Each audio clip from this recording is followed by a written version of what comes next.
Hello दोस्तों, स्वागत है आपका अडानी एजुकेशन अकेडमी के इस यूट्यूब चैनल पर। हम कक्षा 12 का रसायन विज्ञान पढ़ रहे थे, जिसमें हमने पिछली कक्षा में देखा था कि जो ठोस जो होते हैं उसमें दोष किस प्रकार से होते हैं, और हमने बात की जो मुख्य रूप से जो आपके जो एग्जाम की दृष्टि से अगर देखें जो सबसे इंपॉर्टेंट दोष जो है वो है आपके जो एक तो फ्रेंकेल दोष और शॉर्ट की दोष। इसको लेकर हमने चर्चा की थी। अंतराकाशी दोष क्या होते हैं, नॉन स्टाइक्योमेट्री क्या होते हैं, रिक्तिकाएं, इन सब के बारे में हमने चर्चा की थी। आज जो हम बात करने वाले बहुत ही महत्वपूर्ण टॉपिक है वो है ठोसों के जो कुछ गुण है उनको लेकर हम बात करेंगे। ठोसों के विद्युतीय गुण और ठोसों के चुंबकीय गुण, यानी जो ठोस जो है उनको विद्युत धारा के यानी विद्युत धारा के चालन के आधार पर हम उसको कितने भागों में बांटते हैं, और चुंबकीय गुणों के आधार पर हम उसको कितने भागों में बांटते हैं, इसको लेकर आज हम चर्चा करेंगे। तो आइए आज की क्लास शुरू करते हैं। तो सबसे पहले हम बात करते हैं ठोसों के विद्युतीय गुण। ठोसों के विद्युतीय गुण को लेकर हम चर्चा करते हैं। सबसे पहले कि देखो, विद्युतीय गुणों के आधार पर यानी विद्युत धारा के चालन के आधार पर, विद्युत धारा के चालन के आधार पर जो हम है ठोस को मुख्य रूप से तीन भागों में बांटते हैं। एक तो चालक, कुचालक और अर्धचालक। यानी धारा के चालन के आधार पर अगर हम बात करें तो हम ठोस को कितने भागों में बांटते हैं? तीन भागों में। एक तो कौन सा जाएगा? चालक। दूसरा जाएगा कुचालक, और तीसरा आएगा अर्धचालक। ठीक है, तो इस प्रकार से हम धारा के चलन के आधार पर इनको तीन भागों में बांटते हैं। और अगर हम बात करें इसकी चालकता परास की, जो देखो जो चालक होते हैं, चालक जो होते हैं इनकी चालकता परास होती है 10⁴ से 10�7 ohm inverse metre inverse. Ohm inverse metre inverse, यानी जो चालक होते हैं ये सामान्य ताप पर ही विद्युत धारा का चालन करते हैं। एकदम बिल्कुल नॉर्मल जो चालक होते हैं उसकी तरह से व्यवहार करते हैं। सामान्य ताप पर जैसे आप किसी में धारा प्रवाहित करोगे इसमें धारा का चालन हो जाएगा। इसको गर्म करने की किसी प्रकार की कोई आवश्यकता नहीं है। ठीक है, दूसरी बात करते हैं कुचालक की। देखो जो कुचालक होते हैं इनकी चालकता परास होती है 10⁻⁻20 से 10⁻−10 ओम इनवर्स मीटर इनवर्स, यानी बहुत कम होती है। यानी जो चालक होते हैं एकदम नहीं कह सकते निठल्ले हैं, इनको कोई प्रभाव ही नहीं पड़ता है, चाहे आप गर्म करो लेकिन तो भी धारा का चालन नहीं करेंगे। दूसरे होते हैं आपके, तीसरे जो आते हैं अर्धचालक, ये होते हैं देखो इसकी चालकता प्राप्त होती है 10⁻⁻6 से 10⁴ metre ohm inverse metre inverse. यानी ये सामान्य ताप पर तो जो अर्धचालक होंगे ये क्या करेंगे, सामान्य ताप पर तो कुचालक होंगे, यानी सामान्य ताप पर इनमें धारा का चालन नहीं होगा।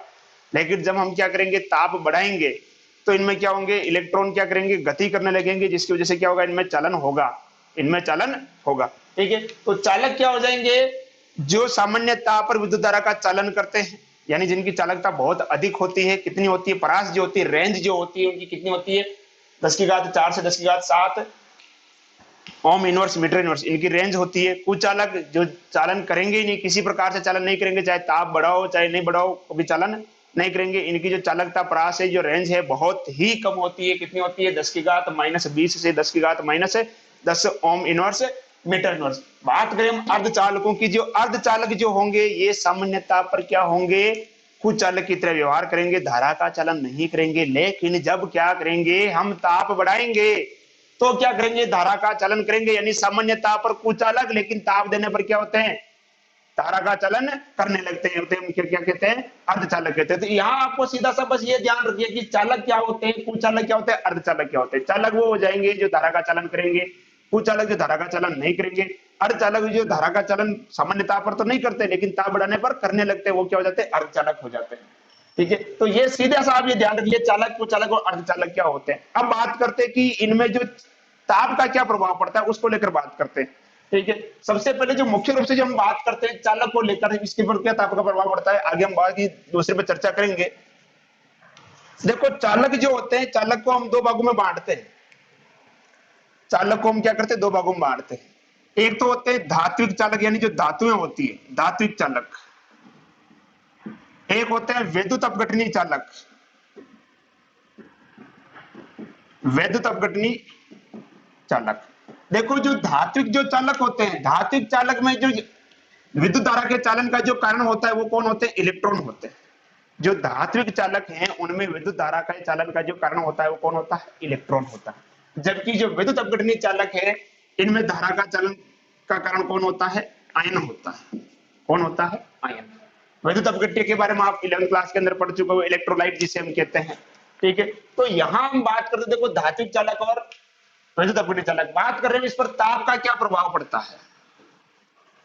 देखो फिजिक्स में आपने पढ़ा होगा, 11वीं क्लास में भी पढ़ा होगा कि जो धातु होती है या 10th में भी होता है कि ताप बढ़ाने पर क्या होता है, प्रतिरोध बढ़ता है। ताप बढ़ाने पर क्या होता है, प्रतिरोध बढ़ता है। प्रतिरोध बढ़ेगा, प्रतिरोध किसे कहते हैं, जो धारा के बहने का क्या करता है, विरोध करता है, उसे हम क्या कहते हैं, प्रतिरोध कहते हैं। अब ये कह रहा है कि ताप बढ़ाने पर, या आपने 10th में भी पढ़ा होगा, ताप बढ़ाने पर प्रतिरोध क्या होता है, बढ़ता है। अगर प्रतिरोध बढ़ेगा तो धारा का चलन क्या होगा, कम होगा। क्या होगा, धारा का चलन कम होगा।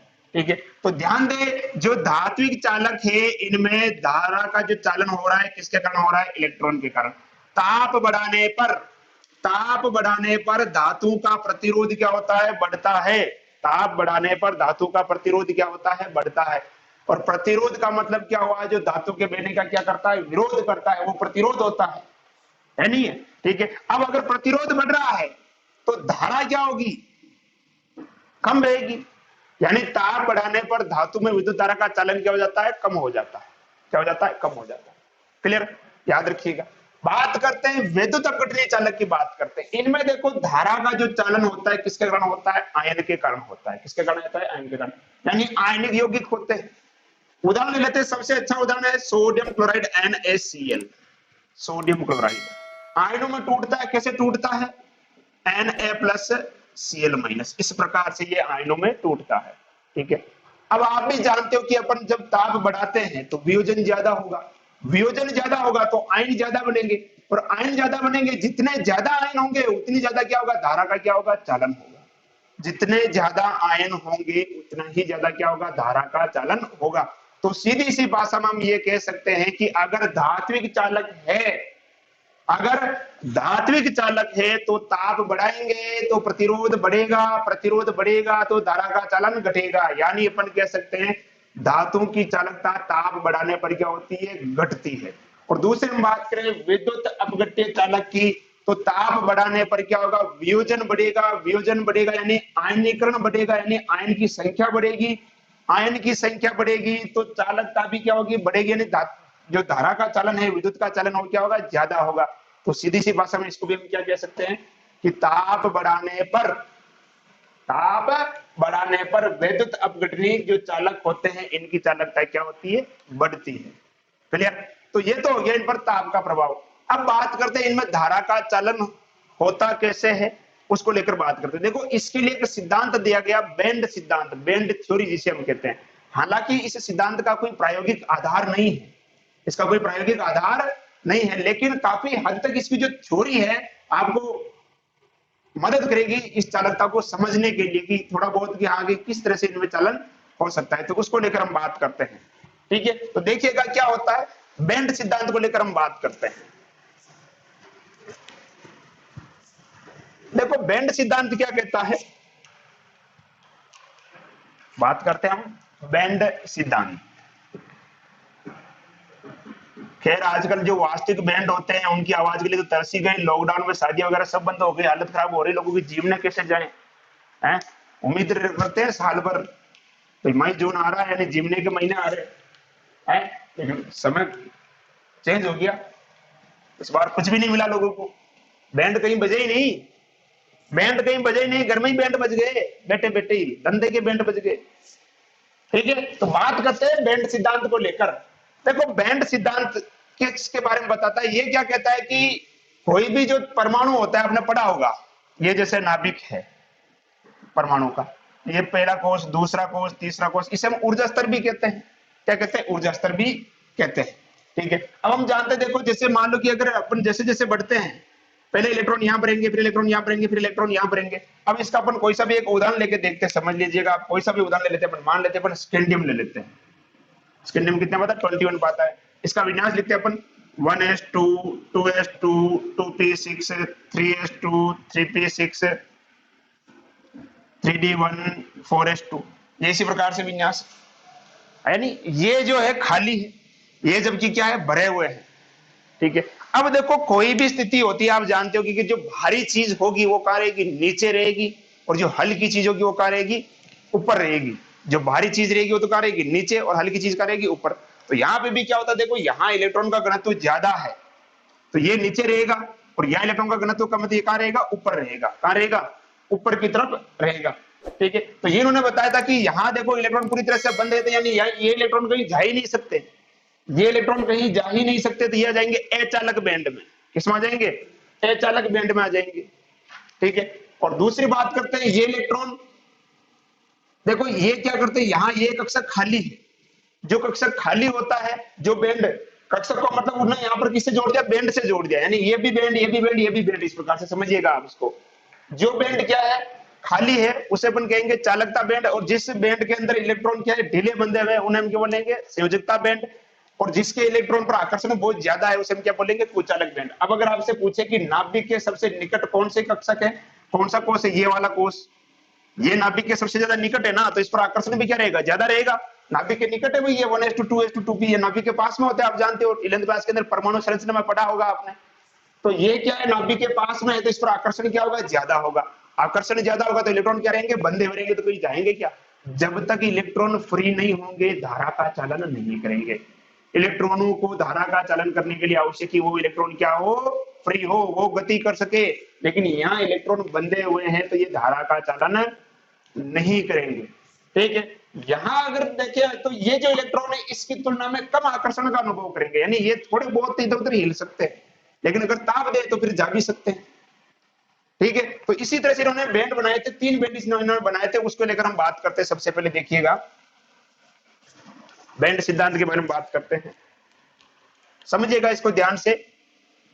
हालांकि मैंने पहले बताया इसका प्रायोगिक आधार नहीं है।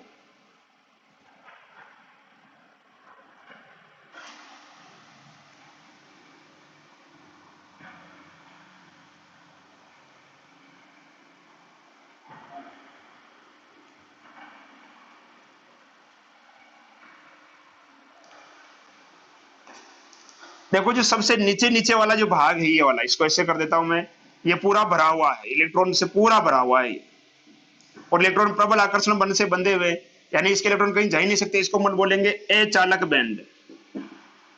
क्या बोल देंगे, अचालक बैंड। ये जो इलेक्ट्रॉन है यहाँ पे भी इलेक्ट्रॉन, यहाँ इलेक्ट्रॉन पर आकर्षण क्या है, कम है, इसे हम बोलते हैं संयोजकता बैंड। क्या कहते हैं, संयोजकता बैंड। और ये देखो भाग आपको दिख रहा है पूरी तरह से खाली, अगर ये इलेक्ट्रॉन यहां चले जाएंगे तो बिल्कुल फ्री है, और जब इलेक्ट्रॉन फ्री होगा, मुक्त होगा, तो क्या करेगा, धारा का चलन करेगा, तो ये क्या हो जाएगा, चालकता बैंड। चालकता बैंड। तो इस प्रकार से ये बैंड सिद्धांत जो है 3 बैंड की बात करता है। 3 बैंड बताता है कौन कौन सा, एक तो अचालक बैंड जिसमें इलेक्ट्रॉन क्या होंगे, प्रबल आकर्षण से क्या होंगे, बंधे होंगे। ठीक है, संयोजकता बैंड में इलेक्ट्रॉन जो है नाभिकों के साथ ढीले बंधे होंगे, और चालक बैंड क्या होगा, खाली होगा। जैसे ही इलेक्ट्रॉन चालक बैंड में पहुंचेगा, इलेक्ट्रॉन क्या रहेगा, फ्री रहेगा। इलेक्ट्रॉन फ्री रहेगा तो धारा का चालन करेगा। ठीक है, दूसरी देखो, यहां देखो संयोजकता बैंड और चालक बैंड के बीच में क्या हो रहा है, अतिव्यापन हो रहा है, ओवरलैपिंग हो रही है। ये चालक बैंड है और ये संयोजकता बैंड, दोनों बैंड के बीच में क्या हो रही है, ओवरलैपिंग हो रही है, यानी दोनों एक दूसरे पर मिले हुए हैं। तो इलेक्ट्रॉन क्या होगा, आसानी से बिना कुछ गर्म किए आसानी से यहां जा सकता है, कुछ करने की जरूरत ही नहीं है। यानी ये क्या करेंगे, सामान्यता पर धारा का चालन करेंगे। अगली हम बात करते, देखो दूसरा बैंड बनाते हैं अपन।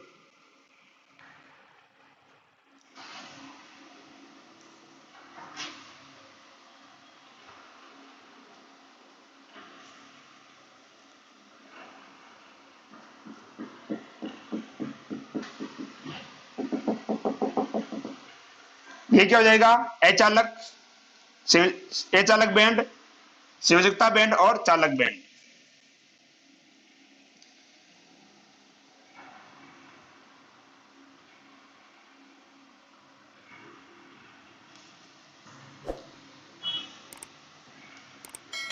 इनकी जो स्टोरी थी बहुत ही इंटरेस्टिंग थी।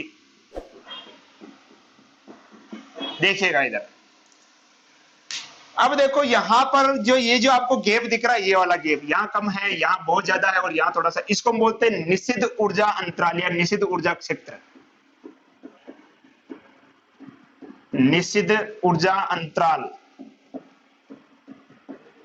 या हो सकता है कुछ जगह पर आपको वर्जित ऊर्जा अंतराल भी लिखा हुआ मिल सकता है, वर्जित ऊर्जा अंतराल या वर्जित ऊर्जा क्षेत्र या निषिद्ध ऊर्जा अंतराल या निषिद्ध ऊर्जा क्षेत्र, कोई सा भी कह दो एक ही बात है। कमलेश को चाहे कमलेशियो को, अपने है ना, अपने इधर ये नाम बिगाड़ने की एक प्रथा है। रमेश को रमेशियो, मनोज का मनोजियो, भैया अपने इस क्षेत्र में नाम बिगाड़ने की प्रथा है जो गलत है, ऐसा नहीं करना चाहिए कभी भी। ठीक है, तो ये आप चाहे इसको निषिद्ध कह दो चाहे वर्जित कह दो, एक ही बात है, कोई दिक्कत नहीं। अब समझिएगा आप ध्यान से, ये जो सबसे नीचे वाला जो है ये अचालक बैंड है, इसका तो अपने को कोई मतलब नहीं। बात करते हैं संयोजकता बैंड की और चालक बैंड की। ये जो ऊपर वाले जो आपको खाली दिख रहे हैं ये क्या है, चालक बैंड है। जब इलेक्ट्रॉन इन चालक बैंड में आ जाएगा तो धारा का चालन होगा, समझना। जब इलेक्ट्रॉन किस में आ जाएगा, चालक बैंड में आ जाएगा तो धारा का चालन होगा। ठीक है, अब यहां देखिए, ये संयोजकता बैंड, ये चालक बैंड, दोनों के बीच में क्या हो रही है, ओवरलैपिंग हो रही है, यानी इस तरह से दोनों मिले हुए हैं। ठीक है, तो आप खुद बताओ कि यहां से इलेक्ट्रॉन आसानी से इस चालक बैंड में आ सकता है या नहीं आ सकता है। आप कहोगे सर बिल्कुल आसानी से आ जाएगा, कोई दिक्कत नहीं है, पास भी तो है। यानी सामान्य ताप पर इलेक्ट्रॉन संयोजकता बैंड से चालक बैंड में आ जाएगा। इलेक्ट्रॉन सामान्य ताप पर संयोजकता बैंड से चालक बैंड में आ जाएगा, और जैसे ही इलेक्ट्रॉन चालक बैंड में आएगा धारा का चालन होगा, धारा का चालन होगा। क्लियर। आगे हम बात करते हैं, देखो यहां पर, अब देखो यहां ये जगह है, अगर इलेक्ट्रॉन को इस संयोजकता बैंड से चालक बैंड में पहुंचना है तो इस गैप को क्या करना पड़ेगा, पार करना पड़ेगा।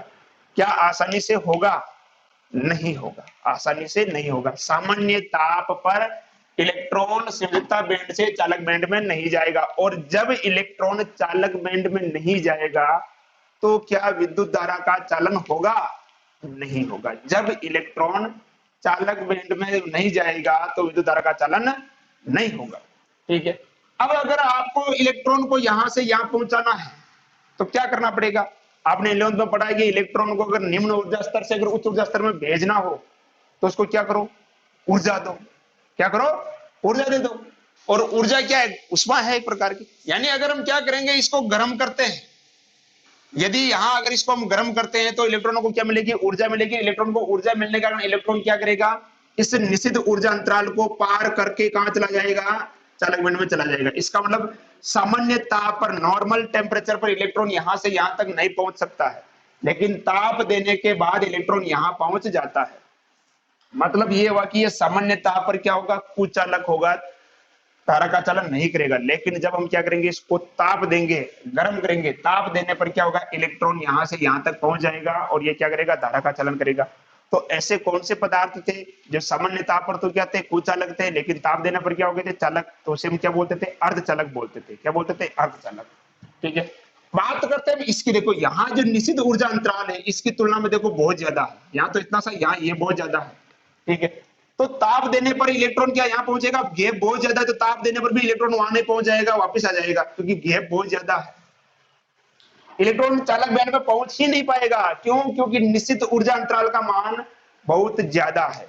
ठीक है, तो ऐसे पदार्थ ताप देने पर भी धारा का चालन नहीं करते हैं, उन्हें क्या कहते हैं, कुचालक। तो सीधी सी भाषा में देखना कि ये सामान्य ताप पर ही क्या करेगा, धारा का चालन करेगा, यानी क्या हो जाएगा, ये चालक।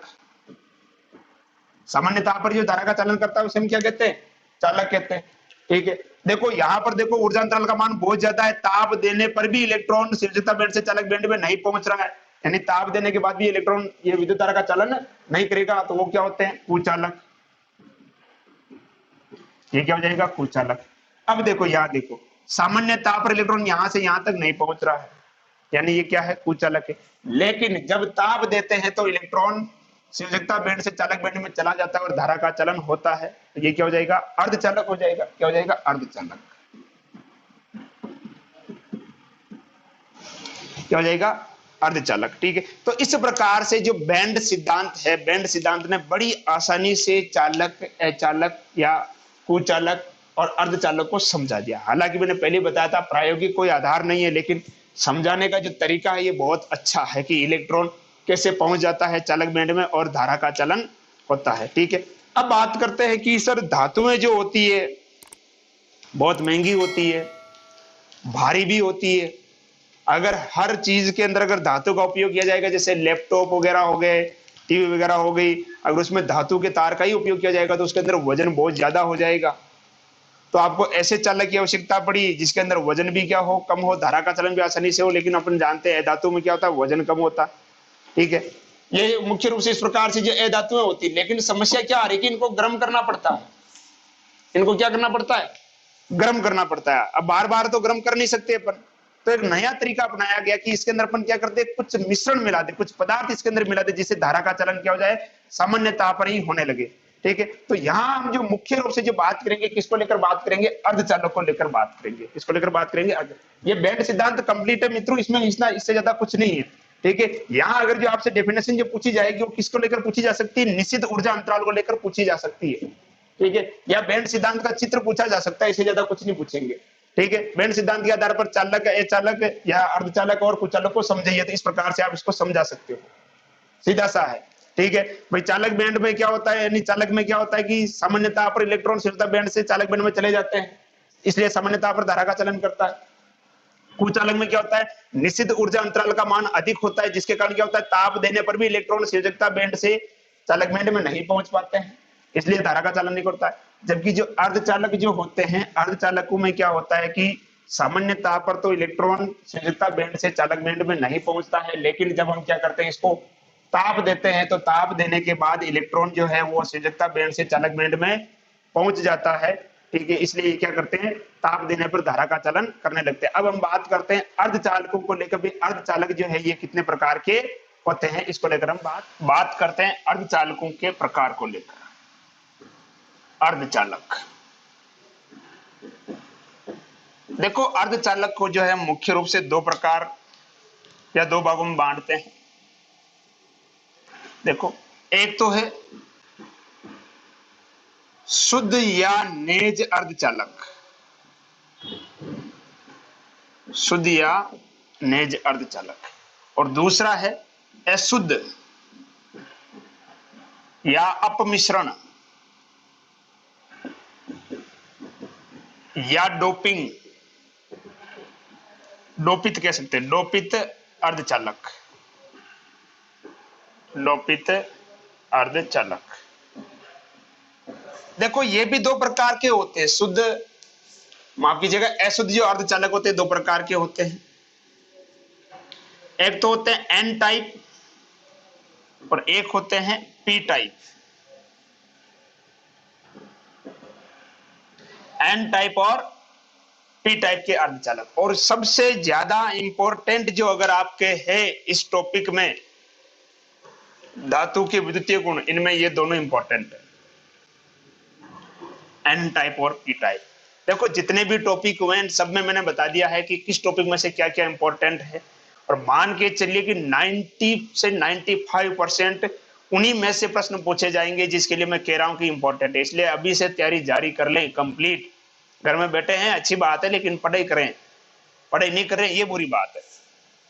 ठीक है, तो देखो शुद्ध या नेज अर्धचालक क्या होते हैं, ये जो वास्तविक अर्धचालक होते हैं वही होते हैं शुद्ध या नेज अर्धचालक होते हैं। शुद्ध या नेज अर्धचालक जो होते हैं, जो वास्तविक अर्धचालक होते हैं, यही होते हैं। ठीक है, अब देखो शुद्ध अर्धचालक में जो मुख्य रूप से जो लेते हैं, इनमें अपन बात करते हैं वर्ग 14 के जो तत्व हैं उनको लेकर बात करते हैं। किसको लेकर, वर्ग 14 के तत्व। वर्ग 14 के तत्व जिसे हम क्या कहते हैं, कार्बन परिवार कहते हैं। क्या कहते हैं, कार्बन परिवार। कौन कौन से, देखो, कहे सीता जी सुनो प्रभु,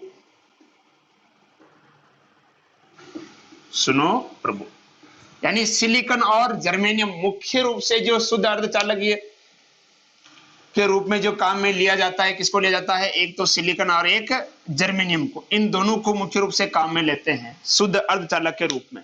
ठीक है, इनमें किसी प्रकार की अशुद्धि नहीं मिलाई जाती है शुद्ध अर्धचालक में। लेकिन समस्या क्या है कि ये सामान्यतः पर धारा का चलन नहीं करते हैं। इनमें धारा का चलन कराने के लिए क्या करना पड़ता है, इसको गर्म करना पड़ता है। बार बार गर्म करना तो संभव नहीं है, तो एक नया तरीका अपनाया गया, क्यों ना इसके अंदर हम कुछ मिला दें, इसमें हम कुछ मिला दें जिससे कि ये सामान्यतः पर ही क्या करे, धारा का चलन करने लग जाए। तो फिर नया तरीका अपनाया गया, कौन सा, अशुद्ध अर्धचालक यानी अपमिश्रण, यानी इसी इन्हीं में जर्मेनियम और सिलिकॉन के अंदर ही कुछ पदार्थों को क्या कर दिया जाए, मिला दिया जाए, जिससे क्या करे, ये सामान्यतः पर क्या करने लगे, धारा का चलन करने लगे। ठीक है, तो हम बात करेंगे किसके बारे में, अशुद्ध अर्धचालक के बारे में। या अपमिश्रण के बारे में। शुद्ध अर्धचालक समझ में आ गया कि यानी जो वास्तविक जो रूप होता है, और मुख्य रूप से उदाहरण कौन से हो जाएगा, सिलिकॉन और जर्मेनियम। लेकिन शुद्ध अर्धचालक जो है ये सामान्यतः पर धारा का चलन नहीं करते, गर्म करने पर धारा का चलन करते हैं, लेकिन ये सामान्यतः पर धारा का चलन करते हैं। ठीक है, तो ये कैसे बनाते हैं और ये एन टाइप की टाइप क्या है, इसको लेकर बात करते हैं मुख्य रूप से। ठीक है, तो देखो यहां एक क्वेश्चन आ जाता है, डोपिंग क्या है। क्वेश्चन पूछा गया था एक बार, डोपिंग क्या है।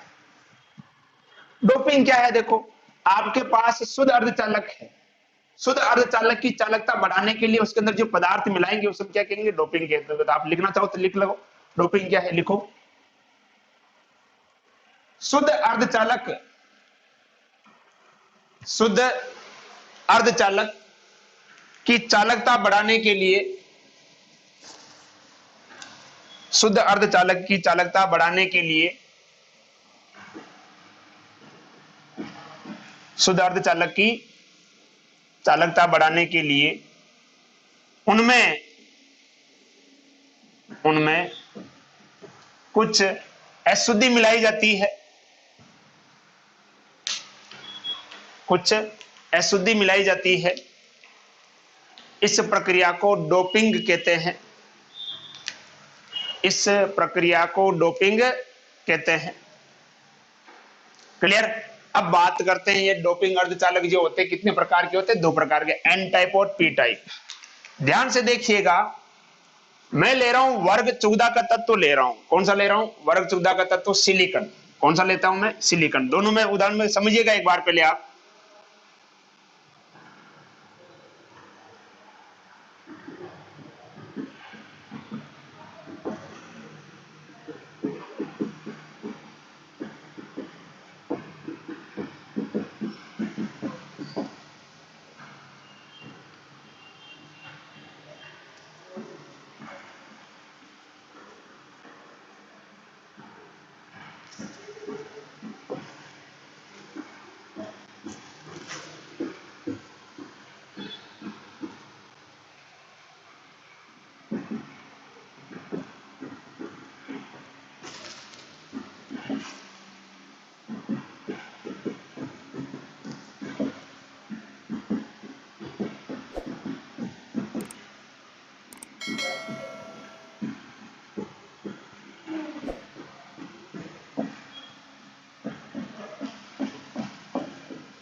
ये अपने पास हो गया सिलिकॉन का क्रिस्टल हो गया, ये भी एक सिलिकॉन का क्रिस्टल है, ये भी एक सिलिकॉन का क्रिस्टल है।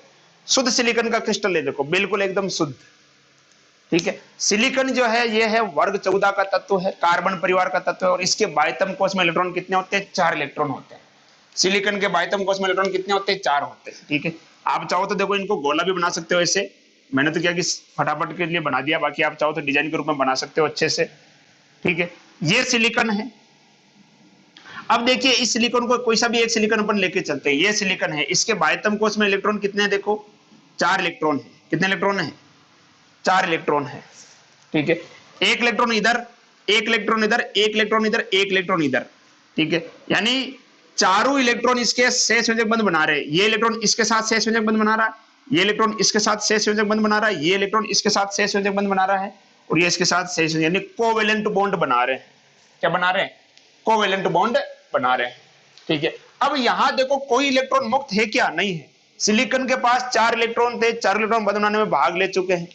ठीक है, कोई इलेक्ट्रॉन मुक्त नहीं है। अब यदि हम क्या करें, चाहते हैं कि ये धारा का चालन करे, तो हम क्या करेंगे, इसको ताप देंगे। ताप देने पर क्या होगा, बंध का क्या होगा, वियोजन होगा। तो यहां से ये बंध टूटेगा तो इलेक्ट्रॉन क्या होगा, फ्री होगा। इलेक्ट्रॉन फ्री होगा तो धारा का चलन करेगा। अब ये तो संभव नहीं है ना कि हम बार बार इनको गर्म करते ही रहें, बार बार गर्म करना तो संभव नहीं है। तो फिर एक नया तरीका अपनाया गया कि इसके अंदर कुछ अशुद्धि मिला दी जाए। क्या मिला दी जाए, कुछ अशुद्धि। अब देखो ये है वर्ग 14 का तत्व, और ये भी कौन सा है, वर्ग 14 का तत्व। अब वर्ग 14 में हम क्या मिलाएं कि इस प्रकार के अर्धचालक बने। तो वर्ग 14 के तत्व में यदि हम क्या करें, वर्ग 15 के तत्व मिला दें, वर्ग 14 में वर्ग 15 के तत्व की अगर हम क्या मिला दे, अशुद्धि मिला दे, तो वो हो जाएगा एन टाइप के अर्धचालक। और यदि वर्ग 14 में वर्ग 13 के तत्व मिला दिए जाए तो वो कौन सी अशुद्धि हो जाएगी? आपके पी टाइप की हो जाएगी। अब आप कहोगे सर कैसे? ठीक है, बात करते हैं वर्ग 15 के तत्व कौन कौन से है। देखो, वर्ग 15 का तत्व का मतलब कौन सा हो गया? नाइट्रोजन परिवार। नाइट्रोजन परिवार में कौन कौन से होते हैं तत्व? देखो, नेपाल, पाकिस्तान, ऑस्ट्रेलिया, सब भिखारी, ये होते हैं ना। ठीक है, अब देखो नाइट्रोजन तो गैस ही नहीं मिला सकते, या फास्फोरस या आर्सेनिक मिला सकते हैं अपन। ठीक है, और इनके जो बाह्यतम कोश में इलेक्ट्रॉन होते हैं कितने होते हैं? 5 होते हैं। वर्ग 15 के तत्वों के बाह्यतम कोश में इलेक्ट्रॉन कितने होते हैं? 5 होते हैं। समझिएगा ध्यान से। अब मान लो कि मैं क्या कर रहा हूं, इसके अंदर आर्सेनिक की अशुद्धि मिला देता हूं। क्या मिला देता हूं? आर्सेनिक की अशुद्धि। तो मान लो कि यहां पर आ गया आर्सेनिक। समझिएगा अब ध्यान से, ये आ गया आर्सेनिक। आर्सेनिक के बाह्यतम कोश में इलेक्ट्रॉन कितने होते हैं? 5 होते हैं। जबकि यहां इसको बंद कितने बनाने? 4 बनाने। तो एक इलेक्ट्रॉन तो इधर बंद बनाएगा, एक इलेक्ट्रॉन इधर बंद बनाएगा, एक इलेक्ट्रॉन इधर बंद बनाएगा, एक इलेक्ट्रॉन इधर बंद बनाएगा। टोटल कितने इलेक्ट्रॉन भाग ले रहे हैं बंद बनाने में? बताओ कितने भाग ले रहे हैं? 4 इलेक्ट्रॉन बंद बनाने में भाग ले रहे हैं। देख लो, 4 इलेक्ट्रॉन बंद बनाने में भाग ले रहे हैं। जबकि चौथा इलेक्ट्रॉन यहां पर क्या है? फ्री है। ये इलेक्ट्रॉन क्या है? फ्री है। और ये फ्री इलेक्ट्रॉन ही क्या करेगा? विद्युत धारा का चलन करेगा, क्योंकि फ्री है। सामान्य ताप पर इलेक्ट्रॉन क्या करेगा? धारा का चलन करेगा, क्योंकि फ्री है। ठीक है, पहले गर्म करना पड़ रहा था क्योंकि कोई फ्री इलेक्ट्रॉन नहीं था, इसलिए क्या करना पड़ रहा था? इसको गर्म करना पड़ रहा था। अब इलेक्ट्रॉन सामान्य ताप पर भी एक इलेक्ट्रॉन क्या है? फ्री है। अब ये तो एक आर्सेनिक लिया हमने, बहुत सारे आर्सेनिक मिला सकते हैं। जितने आर्सेनिक होंगे उतने ज्यादा क्या होगा? धारा का चलन होता रहेगा। ठीक है, तो ये क्या हो जाएगा? एन टाइप का अर्धचालक। तो सीधी सी बात है कि एन टाइप के अर्धचालक किसे कहेंगे? जब वर्ग 14 के तत्व में वर्ग 15 के तत्वों की अशुद्धि मिलाई जाएगी। जब वर्ग 14 के तत्व में वर्ग 15 के तत्वों की अशुद्धि मिलाई जाएगी तो इस प्रकार से बने अर्धचालक को हम क्या कहेंगे? एन टाइप के अर्धचालक कहेंगे। ठीक है, अब क्वेश्चन कैसे आता है? या तो सीधा सा आता था कि एन टाइप के अर्धचालक क्या है, या फिर यूं आता है कि यदि सिलिकॉन को आर्सेनिक से डोपित किया जाए, डोपित का मतलब सिलिकॉन में आर्सेनिक मिलाया जाए, यदि सिलिकॉन को आर्सेनिक से डोपित किया जाए तो किस प्रकार की अशुद्धि या किस प्रकार के चालक प्राप्त होंगे या बनेंगे? तो आपको ये पता होना चाहिए कि सिलिकॉन किस वर्ग का है और आर्सेनिक किस वर्ग का है ना। आवर्त सारणी का ज्ञान आपको यहाँ पे बहुत जरूरी है। क्लियर? तो ये समझ में आ गया एन टाइप क्या होते हैं। बात करते हैं पी टाइप की। पी टाइप में क्या होगा? वर्ग 14 के तत्व में वर्ग 13 के तत्व मिलाएंगे। अब वर्ग 13 के तत्व कौन कौन से? देखो, बैंगन, आलू, गाजर, इन, थैला, यानी बैंगन, एल्यूमिनियम, माफ कीजिएगा, बोरॉन, एल्यूमिनियम, गैलियम, इंडियम और thallium. Boron, aluminium, gallium, indium और थेलियम। अब इसका उदाहरण ले लेते हैं। इसमें मान लो अपन एल्यूमिनियम मिलाते हैं। क्या मिलाते हैं? एल्यूमिनियम। आप जानते हो वर्ग 13 के जो तत्व हैं, वर्ग 13 के तत्व के बाह्यतम कोश में इलेक्ट्रॉन कितने होते हैं? 3 होते हैं। वर्ग 13 के तत्व के बाह्यतम कोश में इलेक्ट्रॉन कितने होते हैं? 3 इलेक्ट्रॉन होते हैं। कितने होते हैं? 3। तो 3 बंध ही बनाएगा। कितने बनाएगा? 3 बंध ही बनाएगा। अब मान लेते हैं कि यहां हमने मिला दिया एल्यूमिनियम, मिला दिया। क्या मिला दिया? एल्यूमिनियम। ये एल्यूमिनियम। अब इसके पास इलेक्ट्रॉन कितने हैं? 3 है। तो एक इलेक्ट्रॉन तो इधर बंद बनाएगा, एक इधर बनाएगा, एक इधर बनाएगा। इधर ये क्या रहेगा? अब खाली रहेगा, क्योंकि इलेक्ट्रॉन है ही नहीं। और सिलिकॉन का एक ही इलेक्ट्रॉन है। भाई सिलिकॉन के पास कितने होते हैं? 4 होते हैं। 4 में से देखो इसने एक तो इधर दे रखा है, एक इधर दे रखा है, एक इधर दे रखा है। अब ये इलेक्ट्रॉन खाली, तो अब ये इस क्वार्टर में आ जाएगा। क्वार्टर का मतलब क्या हो गया? धनायन। यानी यहां जो चला धारा का जो चलन होगा धनायन के कारण होगा, इसलिए इसको बोलते हैं पी का मतलब हो गया पॉजिटिव। पी का मतलब क्या हो गया? पॉजिटिव। क्योंकि यहाँ क्वार्टर यानी जो खाली स्थान है वो क्या हो जाएगा? धनायन। यानी इसमें धारा का चलन जो हो रहा है धनायन के कारण हो रहा है, इसलिए क्या बोलेंगे? P type.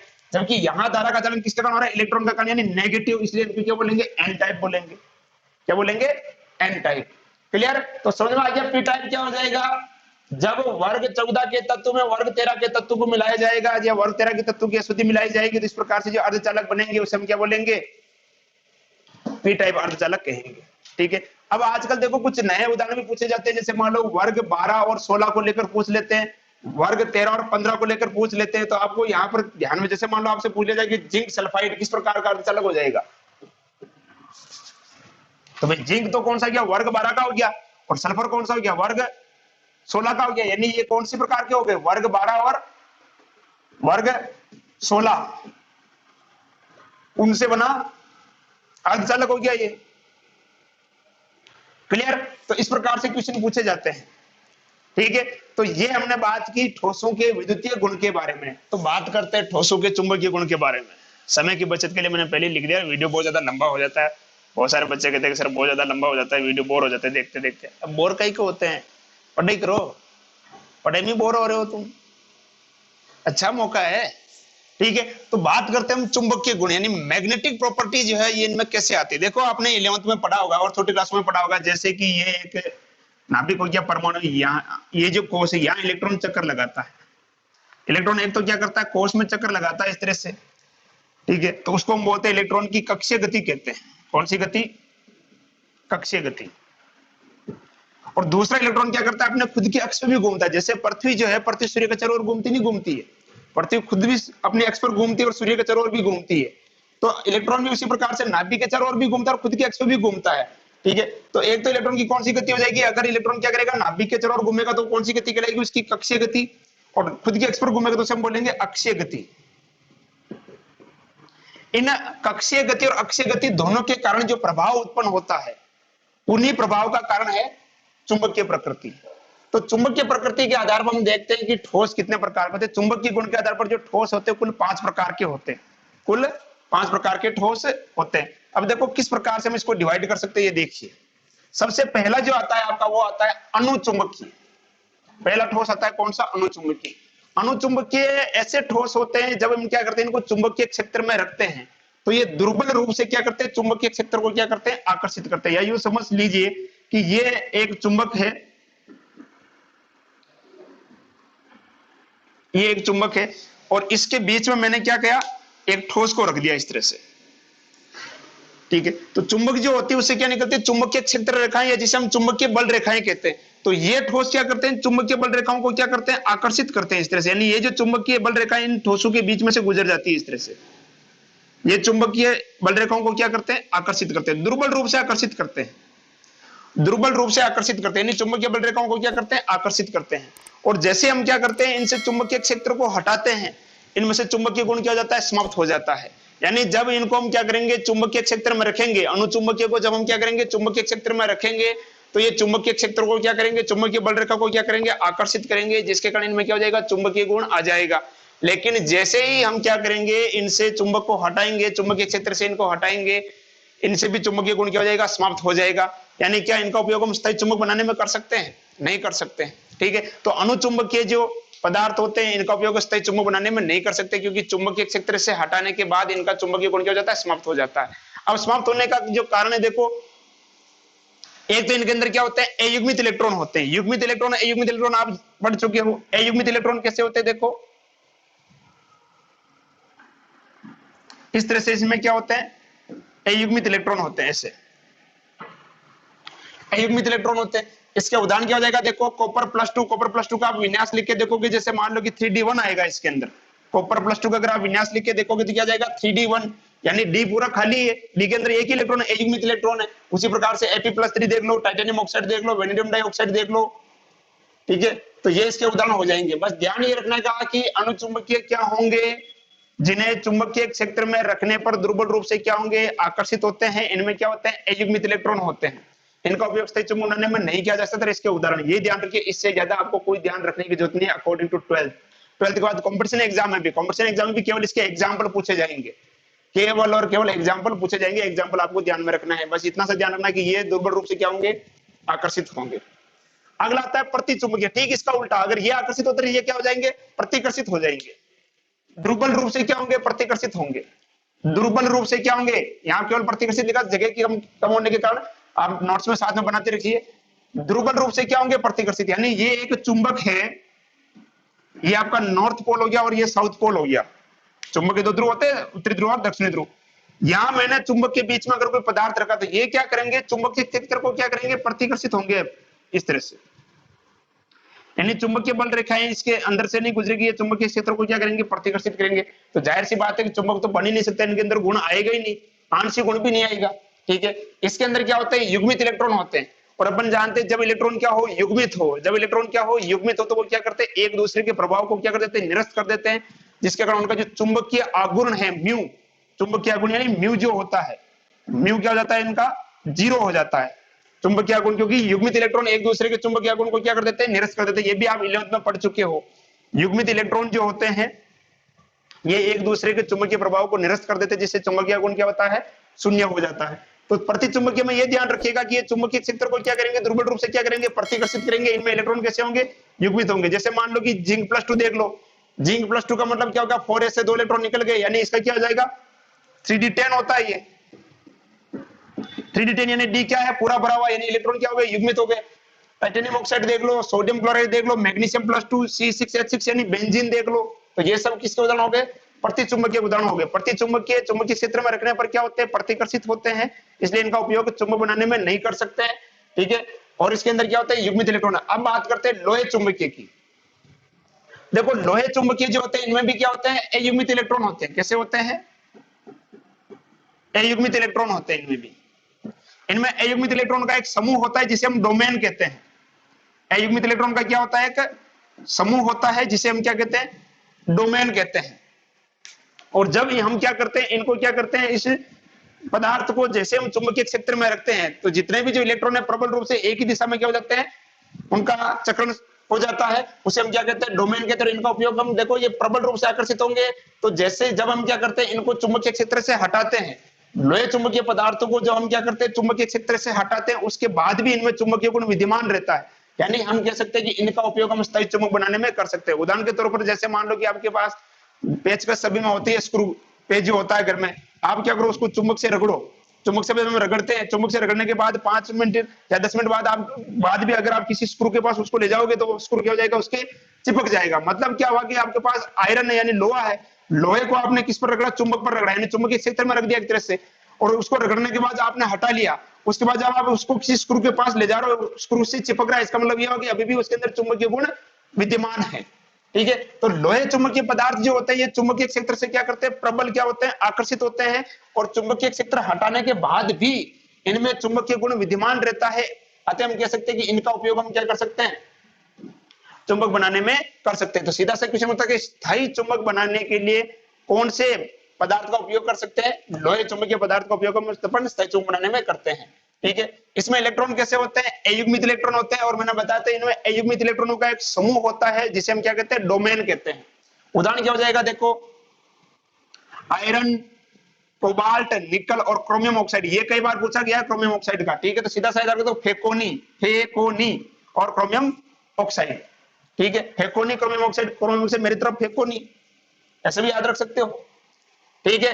अगला आता है प्रति लोहे चुंबकीय पदार्थ, प्रति लोहे चुंबकीय पदार्थ, ठीक है। ये क्या करेंगे, प्रबल रूप से प्रतिकर्षित होंगे, समझिएगा ध्यान से, दुर्बल आकर्षित, दुर्बल प्रतिकर्षित, प्रबल आकर्षित, प्रबल प्रतिकर्षित। तो प्रति लोहे चुंबकीय क्या होंगे, प्रबल प्रतिकर्षित होंगे।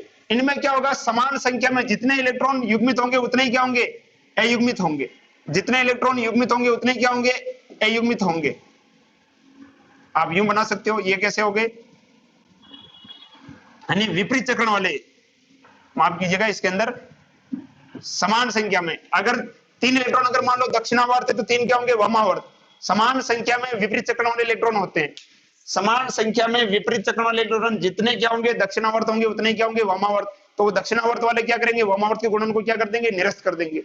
दक्षिणावर्त वाले क्या करेंगे, वामावर्त को गुणन को क्या कर देंगे, यानी जितने इलेक्ट्रॉन दक्षिणावर्त गुणन में होंगे उतने ही क्या होंगे, वामावर्त गुणन में होंगे, तो दोनों ही प्रभाव को क्या कर देंगे, निरस्त कर देंगे, जिससे चुंबकीय गुण क्या हो जाएगा, शून्य हो जाएगा, और ये चुंबकीय क्षेत्र को क्या करेंगे, प्रतिकर्षित करेंगे। इसके उदाहरण क्या हो जाएगा, MnO, Mn2O3, MnO4, Fe2O3, ये इसके क्या हो जाएंगे उदाहरण। अगला आता है फेरी चुंबकीय ठोस, या इसको हम बोलते हैं लघु चुंबकीय ठोस, फेरी चुंबकीय ठोस या लघु चुंबकीय ठोस, ठीक है। इसमें असमान संख्या में युग्मित और अयुग्मित इलेक्ट्रॉन होते हैं, यानी अगर मान लो कि 5 कैसे हो गए दक्षिणावर्त तो 4 वामावर्त हो जाएंगे, असमान संख्या में विपरीत चक्रण वाले।